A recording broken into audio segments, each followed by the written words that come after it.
Welcome back to Lesson 39 of Doodling with Purpose, your step-by-step guide to learning ancient Egyptian hieroglyphs. And once again, we're going to do 3 glyphs per week because that's a good pace to do it. Anything more and you're pretty much pushing yourself. Anything less and you're not pushing yourself enough. Hey, sure, why not? Alright, so before we get into new glyphs for this week, let's review the glyphs that we did last week. Because you should still be going all the way back, all the way to the vulture. That was A, or, I know there's no vowels, but you know what I mean. All right, so last week we started off with the swallow, which loop on the bottom, then we do a unique little head there with the beak, and then lightning bolt down for the feet and give him something to stand on. All right, next up we're going to do the mast of a boat, down together, and then 4 connectors, like that. And then finally, we're going to do the ankh.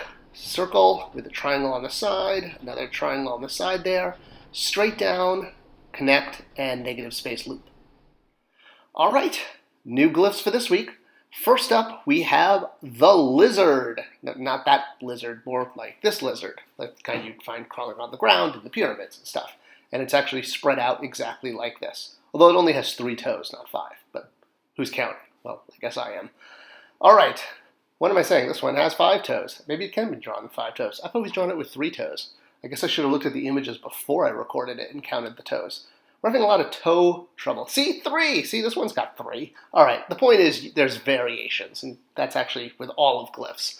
You're going to see variations in them. Here it is actually on a wall. So there you are. There's the lizard. And this one has no toes, so there you go. All right, Asa. It's going to be Asa is how you pronounce the lizard. Starts off with a triangle, and then a curve in and a curve in, and there's your head. Now for the body, you're going to do a half circle, connect, tail down, and then the legs come out and back, front and forward, and now you make your toes. 1, 2, 3. I do 3. 1, 2, 3. Apparently you can do 5. 3 and 1, 2, 3. 2 dots for the eyes, and there's your lizard. All right, one more time. So triangle, loop in for your head, half circle, connect, tail, and then leg 1, leg 2, leg 3, leg 4, and then add the details of the toes, I guess writer's choice, and then 2 eyes. All right, one more time, the lizard. Triangle, and then half circle for the head, half circle for the body, half circle connect, tail down, leg 1, leg 2, leg 3, and give them 4 legs. Give them some toes, 1, 2, 3, 1, 2, 3, 1, 2, 3, 1, 2, 3, and then 2 eyes. All right, a lizard. Next up, we have a lion front, just the front half of a lion. Not the back, not the legs, just the front. So there you go. There he is actually in a cartouche, which, interesting enough, actually means cartridge in French. That's what the French thought these looked like, cartridges. That's what they're called, cartouches. There's an extra bonus fact for you this week. And there is the front part of a lion. So you just get the front leg and then the head and the mane. And here it is again drawn a little bit differently, but front half of a lion. It's pronounced ha'at, or like hat. And I always think of it like a hat on a lion, like the lion's wearing a hat. All right, front, then you go up and around for kind of the snoot, back, then you do the detail, eye, mouth, and nose. And that's basically your lion front. So front leg, now you go up and around for the nose, back down, detail squiggle, eye, nose, and mouth.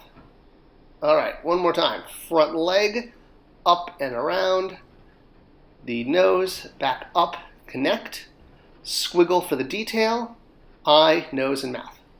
And there's your lion front, ha'at. All right, and next up we have rod.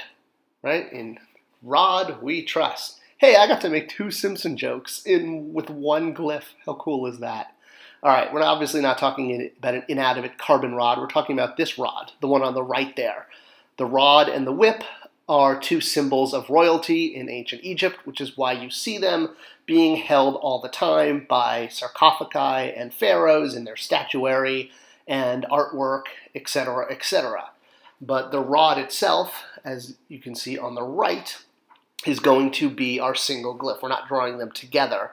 So here they are as the symbol of royalty being gripped by a sarcophagus, if you will, showing that this is the sarcophagus of a king or a pharaoh, because together they mean royalty, because the king would carry around this rod and beat people up with it if they didn't do what he said. He would bop them on the head and tell them to go fetch him something else to eat. I don't know.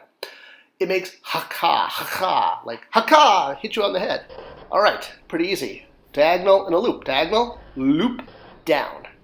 One more time. Diagonal, loop, down. And that's your rod. All right, our journey in ancient Egypt continues. See how I did that? Because I used an Egyptian scarab, and this is a journey album. And I know, the jokes are running really stale at this point. What can I say? It's been almost 40 lessons. But just because we're through our triple consonants, we're not through them, but we're hacking through them, there's still more to go. Once we get through all the triple consonants, we also have things like numbers, and we're going to have things like ideograms. So hang on to your pyramids. We're not done yet. We'll keep going. If you like this series, let me know. Give it a like. Give it a subscription. It tells YouTube to share this with more people. Questions or comments below as always, and I'll see you guys next week for Lesson 40. Thanks for watching.